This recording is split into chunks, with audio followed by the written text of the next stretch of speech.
Hello guys, അപ്പോൾ നമ്മുടെ ഒരു കൂട്ടുകാരൻ്റെ വീട് ഓപ്പണിങ്ങിന് പോയിട്ടുള്ള ഒരു വീഡിയോ ഉണ്ടോ. അങ്ങനെ ഞാനും എൻ്റെ കുറച്ച് ഫ്രണ്ട്സും പാടെ അവൻ്റെ വീട്ടിലേക്ക് പോയിക്കൊണ്ടിരിക്കുകയാണ്. ഇപ്പോൾ അങ്ങനെ പോണ വഴിക്ക് എന്തെങ്കിലും ഗിഫ്റ്റ് മേടിക്കലെന്ന് പറഞ്ഞപ്പോൾ ഒരു അടുത്തുള്ള ഒരു കടയിൽ കയറിയിട്ടുണ്ട്. പക്ഷേ ഇവൻ അവിടെ നിന്ന് എന്ത് ഗിഫ്റ്റ് മേടിക്കുന്ന കൺഫ്യൂഷനായി നിൽക്കണം. ഇപ്പോൾ അവന് ഉപകാരമുള്ള എന്തെങ്കിലും ഗിഫ്റ്റ് വേണം നമുക്ക് ഇവിടെ നിന്ന് മേടിച്ചു കൊടുക്കാൻ. അങ്ങനെ ഇവിടെ കുറച്ച് സാധനങ്ങൾ കിട്ടിയിട്ടുണ്ട് ഗൈസ്. നമുക്ക് അവൻ ഈ ഒരു അടുപ്പ് വാങ്ങിച്ചു കൊടുത്താലോ, അല്ലെങ്കിൽ വേണ്ട നമുക്ക് ഈ ഒരു ആട്ടുകല്ല് മേടിച്ചു കൊടുക്കുക, വീട്ടിലിരുന്ന് മാവാട്ടട്ടെ. പിന്നെ പുറത്തേക്ക് നോക്കുമ്പോൾ നല്ല മഴ, അപ്പം നമുക്ക് എന്തായാലും അവനൊരു കൊട്ട വാങ്ങിച്ചു കൊടുക്കുക. അപ്പോൾ ഈ കൊട്ട തന്നെ എടുത്താലോ, അല്ലെങ്കിൽ വേണ്ട ചിലപ്പോൾ അവൻ ഇതും കൊണ്ട് ക്ലാസ്സിലേക്ക് വരും. ഗൈസ് ഇവിടെ ഞങ്ങൾ ഉദ്ദേശിച്ച സാധനം കിട്ടിയില്ല. ഞങ്ങൾ വല്ല മൺവെട്ടിയോ കോടാലേക്ക് മേടിച്ചു കൊടുക്കാനായിരുന്നു പ്ലാൻ. അങ്ങനെ അതൊന്നും കിട്ടാത്തതുകൊണ്ട് തന്നെ ഞങ്ങൾ അവിടെ നിന്ന് നല്ലൊരു ഗിഫ്റ്റ് തന്നെ അവന് മേടിച്ചിട്ടുണ്ട്. ഗിഫ്റ്റിന്റെ മേലെ നമ്മുടെ പേര് എഴുതി വെച്ചിട്ടുണ്ട്. അപ്പൊ തന്നെ അറിയാതെ നല്ലൊരു ഗിഫ്റ്റ് ആണെന്ന്. അങ്ങനെ ഇപ്പൊ ആ ഗിഫ്റ്റും പാക്ക് ചെയ്ത് ഞങ്ങൾ അവന്റെ വീട്ടിലേക്ക് എത്തിയിട്ടുണ്ട്. ദേ ഈ നടന്നു വരുന്നത് ഇളയ ദളപതി വിജയ് ഒന്നും അല്ലാട്ടാ, നമ്മുടെ കൂട്ടുകാരനാണ്. ഗൈസ് ഇതാണ് അവന്റെ വീട് കിട്ടുക. സോ പന്തലിട്ട് കൊണ്ട് ഫ്രണ്ടിലൊന്നും നേരെ കാണാൻ പറ്റുന്നില്ല.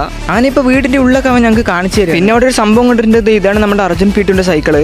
അങ്ങനെ ഇപ്പൊ അവന്റെ സൈക്കിളൊക്കെ കണ്ടിട്ട് ഞങ്ങൾ ഇനിയിപ്പോ ഫുഡ് അടിക്കാനുള്ള പരിപാടിയാണ്. ഗൈസ് ദേ ആ ഇരിക്കുന്നതാണ് നമ്മുടെ സുഹൃത്ത് അർജുൻ പീട്ടു. അങ്ങനെ ഇപ്പൊ ഞങ്ങൾ ഫുഡൊക്കെ അവിടെ നിന്ന് കഴിച്ചു കഴിഞ്ഞപ്പോൾ വെറുതെ അവിടെ ഒരു ഭാഗത്ത് ഇരിക്കുമ്പോൾ അവൻ വണ്ടിയും കൊണ്ട് വന്നിരിക്കും. അനിയത്തി പ്രാവിന്റെ കുഞ്ചാക്ക ഭവൻ അവൻ നോക്കിയാണ്. ഇപ്പൊ അലൻ ജോസ് പെരേര ബൈക്കിൽ വന്ന് അങ്ങനെ ഉണ്ടാവും, അതുപോലെ ഉണ്ട്.